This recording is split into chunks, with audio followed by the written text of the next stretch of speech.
ஓம் காளி ஓம் நமச்சிவாய. பாலும் தெளிதேனும் பாகும் பருப்பும் இவை நாளும் கலந்து நான் உனக்கு தருவேன். கோலம் செய் துங்க கரிமுகத்து தூமணியே, நீ எனக்கு சங்க தமிழ் மூன்றும் தா என்று ஔவையார் பிராட்டி, பெண் கவிஞர் ஔவையார் பிராட்டி கூறுகின்றார். சித்தருடைய அம்சத்தும் சித்தருடைய ஆத்மாவும் நிறைந்த தமிழ் புலமை பெற்ற கவிஞர் ஔவையார்.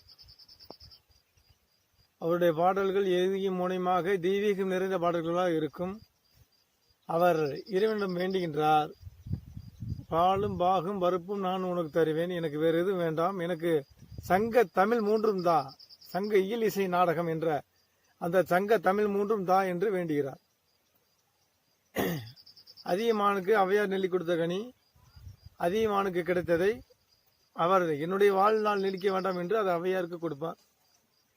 தமிழ் ஔவையார் கவிஞர் நீடித்தால் தமிழ் நீடிக்கும் என்பதற்காக தமிழ் மேல் உள்ள ஒரு அன்பாலும் ஒரு பாசத்தாலும் தன்னுடைய ஆயுள், தனக்கு வந்த ஆயுளை நீட்டிக்க ஔவையார் பிராட்டி கொடுப்பார்.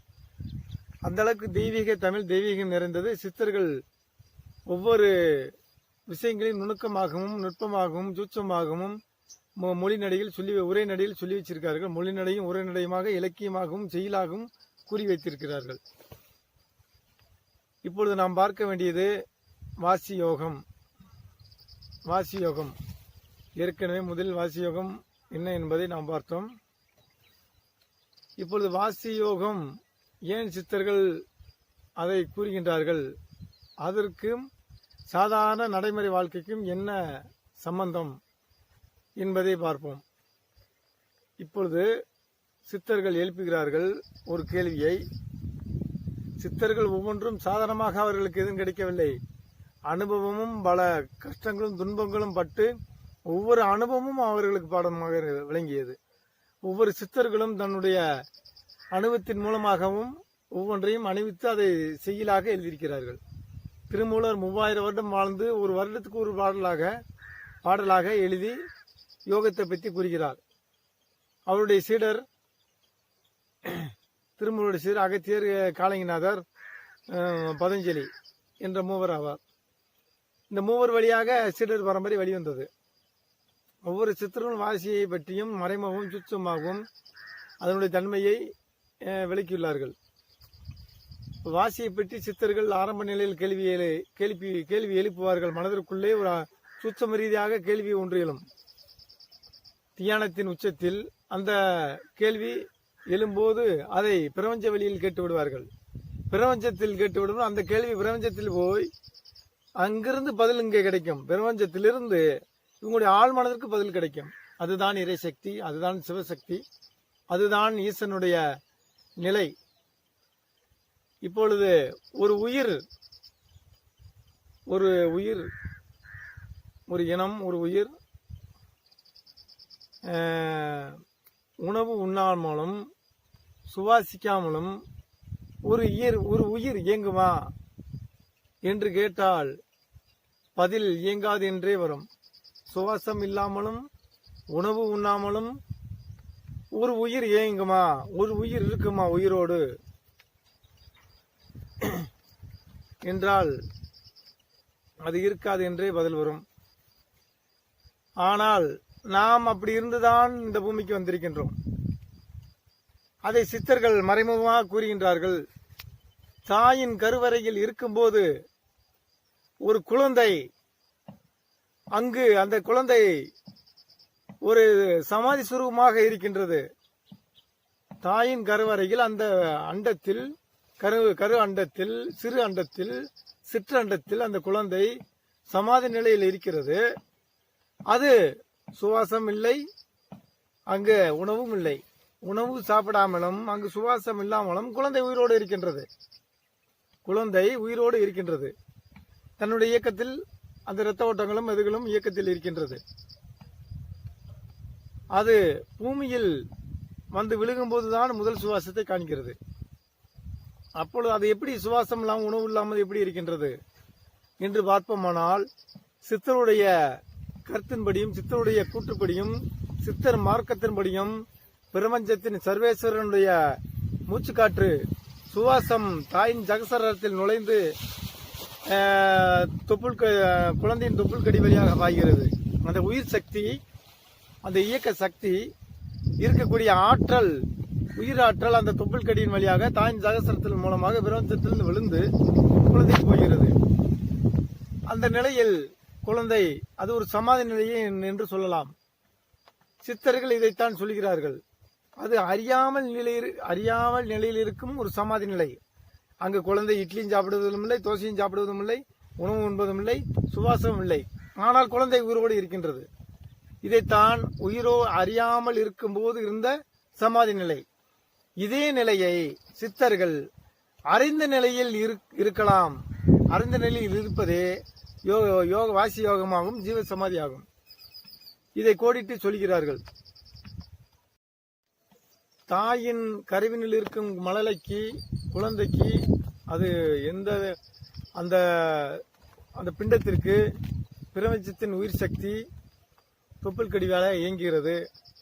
பிரபஞ்சத்தின் ஓசை ஊ ஆ ஊ ஆ, 2 எழுத்தும் 8 எழுத்தும் ஆகும். 2 எழுத்து ஊ, 8 எழுத்து ஆ.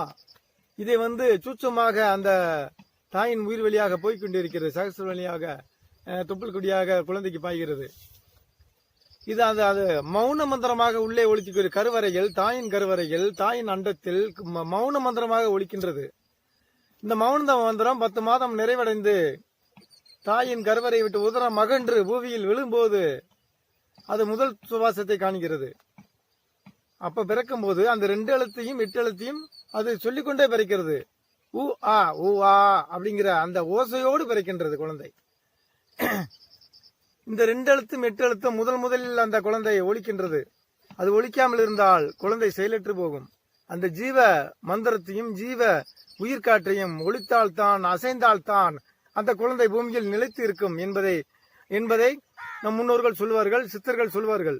அதனால் பிள்ளை அசைவிட்டிருந்தால் அதை ஒலிப்பி அழுக ஆரம்பித்து விடுவார்கள். பிள்ளை அழுகை இல்லை என்றால் இவர்கள் அழுவார்கள். பிள்ளை அழுதால் இவர்கள் சிரிப்பார்கள்.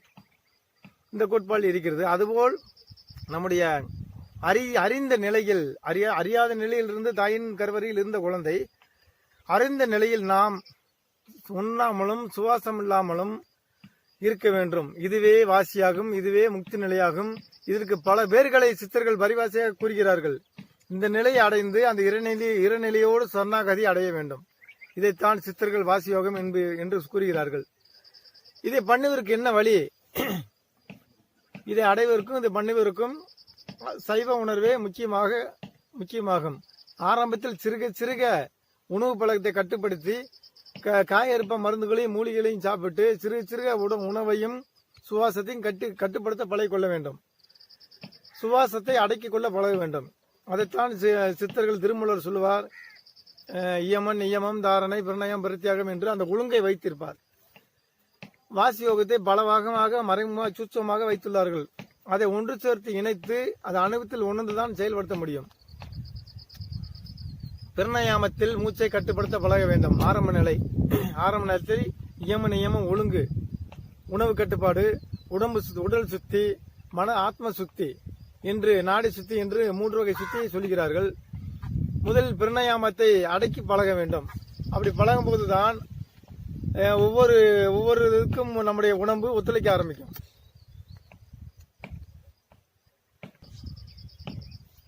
கல்லில் தேரைக்கும் கருப்பொருள் மகவிற்கும் உணவு வைத்தது யார் என்று சொல்வார்கள். அதுதான் ஈசனுடைய பேராற்றல். இப்பொழுது சைவ உணவை கொண்டு உடம்பை பக்குவப்படுத்த வேண்டும்.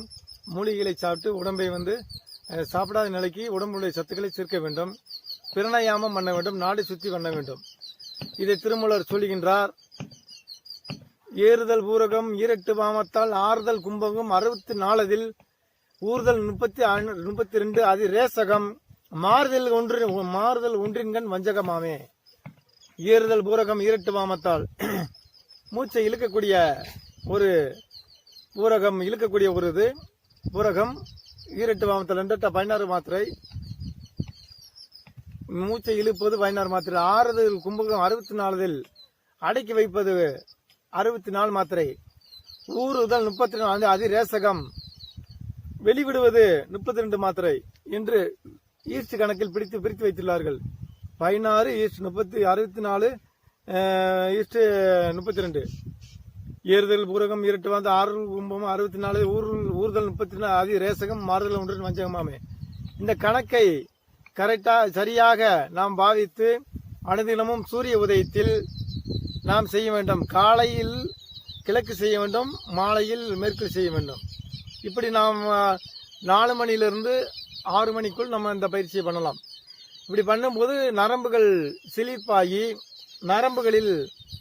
நரம்புகளில் காற்று, உயிர்காற்று, ஆக்சிஜன் உள்ளே இயங்க ஆரம்பிக்கும். ஆக்சிஜன் எங்கு தடைபடுதோ, ஆக்சிஜன் உடம்பில் எங்கெங்கு தடையா நிற்கின்றதோ, பாயாமல் நிற்கின்றதோ அந்த உறுப்பும் அந்த பொருளும் பாதிக்கும். அதனால் இந்த பிராணாயாமத்தை பண்ணி நாளான காற்றுகளை, கெட்ட காற்றுகளை வெளியேற்றி புது சுவாசமாக, புது உயிர்காற்றாக உடம்புக்குள் வாய விட வேண்டும். இதையே முதல் பயிற்சியாக கூறுகின்றார்கள். இதுவே பிராணாயாமமாகும். இது முறையோடு குரு மூலம் இருந்து அதனுடைய அனுபவ முறையாக கற்றுக்கொள்ள வேண்டும். இதை தொடர்ந்து இந்த வாசி ஒன்றுடைய ரகசியத்தை சிறிது சிறிதாக வெளிப்படுத்தவும், கொஞ்சம் கொஞ்சமா மனப்பக்குவமும் உடல் பக்குவம் அடைந்து ஈசனை அடைந்து நல்ல நிலையில் அடைவோம். ஓம் காளி, ஓம் நமச்சிவாய.